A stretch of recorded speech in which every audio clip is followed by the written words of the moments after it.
अस्सलाम वालेकुम व्यूअर्स, उम्मीद करती हूँ कि आप सब लोग ठीक ठाक होंगे, खैरियत से होंगे। तो आज हम जिस प्लांट वाइन के बारे में एक्चुअली बात करेंगे उसका नाम है ब्लू बटरफ्लाई पी, जिसको कि हिंदी में अपराजिता कहते हैं। और इसके अलावा इसका जो नाम है वो फ्लेट्रिया एटर्निटिया है और commonly known as Asian pigeon.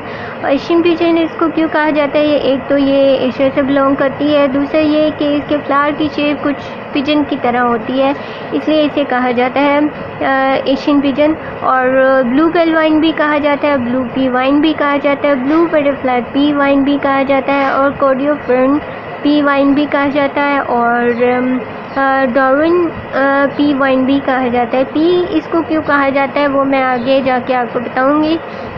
P word क्यों यूज़ होता है इसके लिए ना।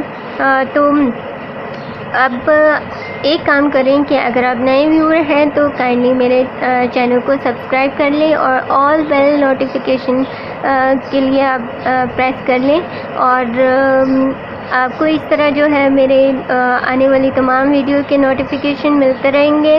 और मेरे पुराने व्यूअर जो कि मेरे पुराने चैनल पे थे और अब वो नहीं रहा मेरा चैनल, तो वहाँ से वापस आ रहे हैं, उनका भी बहुत बहुत शुक्रिया।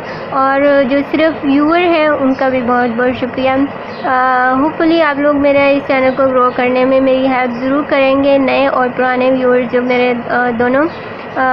चलें जी आगे इसकी बात करते हैं। तो सबसे पहले मैं आपको इसका एक फ़ायदा बता दूं कि अगर आप इसको लगाएंगे और आपकी सॉइल में कोई नाइट्रोजन का मसला है कि उसमें नाइट्रोजन की कमी है या कुछ इस तरह का है, तो ये वाइन जो है आपको नाइट्रोजन फिक्सेशन उस सॉइल में करने में हेल्प करेगी। और इजी वर्ड में आपको बता रही हूँ, डिफ़िकल्ट नहीं बता रही। इसी तरह एक और प्लांट है, चले मैं उसी जब वीडियो अपलोड करूँगी उसकी तो भी आपको पता चल जाएगा उसका।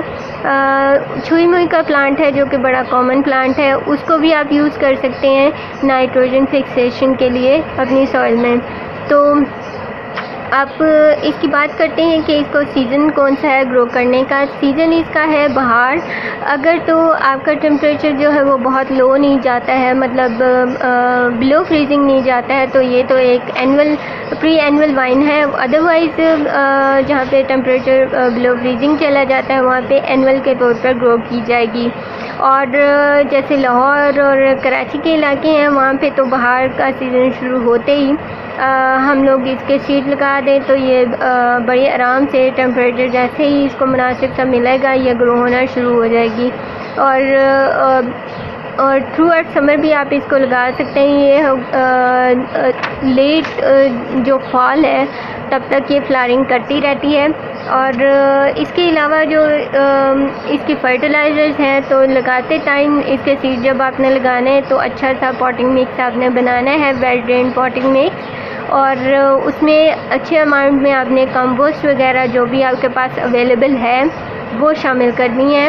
और ये एक किस्म की हैवी फीडर वाइन है क्योंकि इस पर पीस भी लगते हैं, फ्लावर्स भी काफ़ी अच्छी क्वांटिटी में लगते हैं और ये विगोरसली जो है वो ग्रो होती है, बहुत तेज़ी से ग्रो होती है और बहुत फैलती है।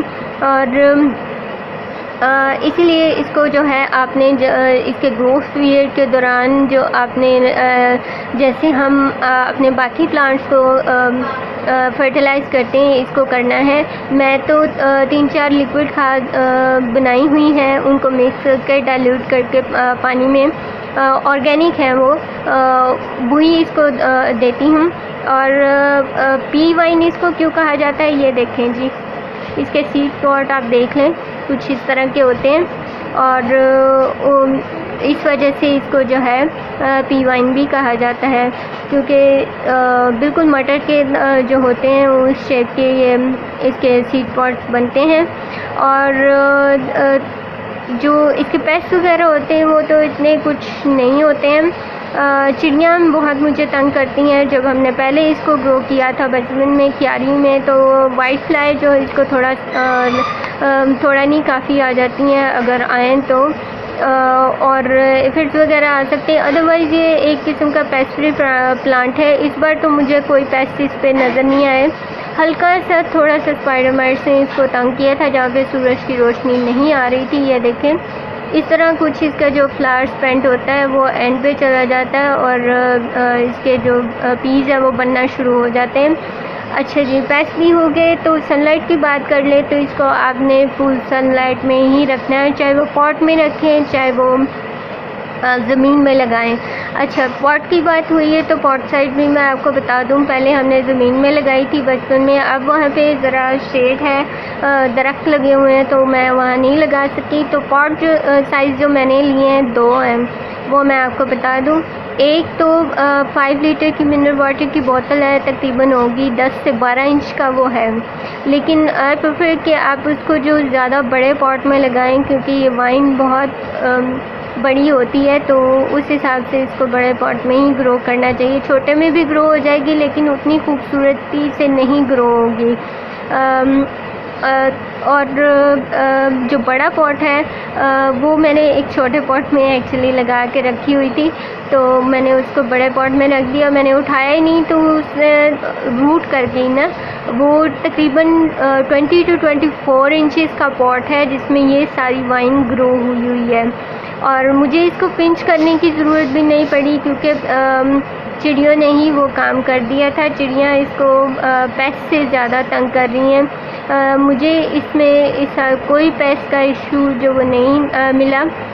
एक किस्म का पेस्ट फ्री प्लांट है और इसमें इतने सीड्स हो जाते हैं कि आप खुद भी अच्छी क्वांटिटी में अपने पास रख सकते हैं। अपने इर्द गिर्द अपने फ्रेंड्स को जिनको इनका शौक़ है प्लांट ग्रो करने का, आप उन्हें गिफ्ट कर सकते हैं। मैंने भी ऐसे ही किया था। मैंने अपने कुछ सब्सक्राइबर्स को, पहले चैनल्स वाले हैं उनको भी ये गिफ्ट किए थे, और बाकी जो भी रिलेटिव वगैरह भी कहते हैं।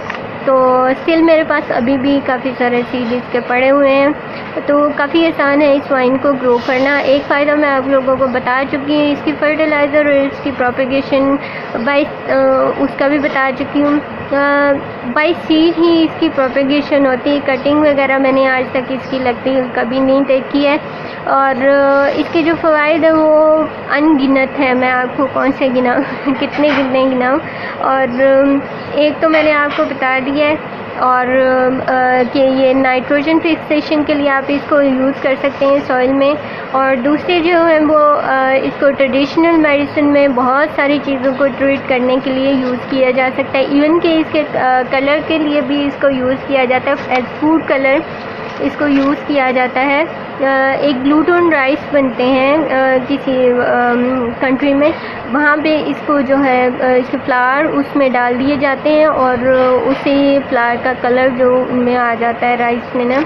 और सबसे बढ़कर इसकी जो टी बनती है, टी इसी की ही बनती है जो कि एक commonly grown blue butterfly P wine है, उसी की बनती है। अदरवाइज़ इसमें काफ़ी सारे कलर अवेलेबल है। इसमें डबल फ्लावर वाली भी अब आ गई हैं, पिंक, वाइट और इंडिगो ब्लू में काफ़ी सारे इसके शेड मिलते हैं। पर्पलिश भी होती है इसकी। एक कलर जो आप मेरे पास देख रहे हैं ये भी है। और मुझे ये सीड जो है इंडिया से आए थे, गिफ्ट आए थे। काफ़ी सारे सीड इसके साथ हो रहे थे और तो मैंने ये ग्रो की। मैं काफ़ी अर्से से ये ढूंढ रही थी। और ये देखें जी, इसके फ्लावर आप देखें कुछ इस तरह के होते हैं जब ये बनना शुरू होते हैं ना।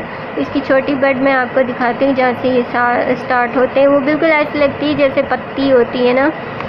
पता नहीं चलता है कि इसकी बड का है। तो बड़ा आसान है इसको ग्रो करना।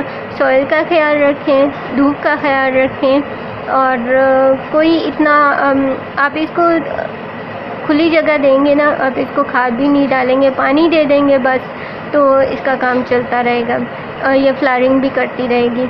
अच्छा, पानी से याद आया कि अगर आप पॉट में ग्रो कर रहे हैं तो इसको पानी 2 से 3 टाइम गर्मियों में ज़रूर दीजिएगा, क्योंकि ये पानी की कमी को बर्दाश्त नहीं कर पाती। मैंने तो यही देखा है, क्योंकि शायद एक छोटे पॉट में है, एक बड़े पॉट में है, तो वो मुरझा सी जाती है। अगर बड़ा होगा, जितनी स्पेस होगी, ज़मीन में लगी हो तो फिर तो कोई मसला नहीं होता है, एक बार ये सेट हो जाती है तो बाकी ट्रीज़ और प्लांट्स की तरह इसको भी पानी की ज़रूरत नहीं, देने की ज़रूरत नहीं होती है इतनी, क्योंकि ये पानी ज़मीन में से ही ले लेती है। अच्छा जी, अपना ख्याल रखिएगा, दुआ में याद रखिएगा। वीडियो अच्छी लगी हो, इन्फॉर्मेशन अच्छी लगी हो तो लाइक और शेयर ज़रूर कीजिएगा।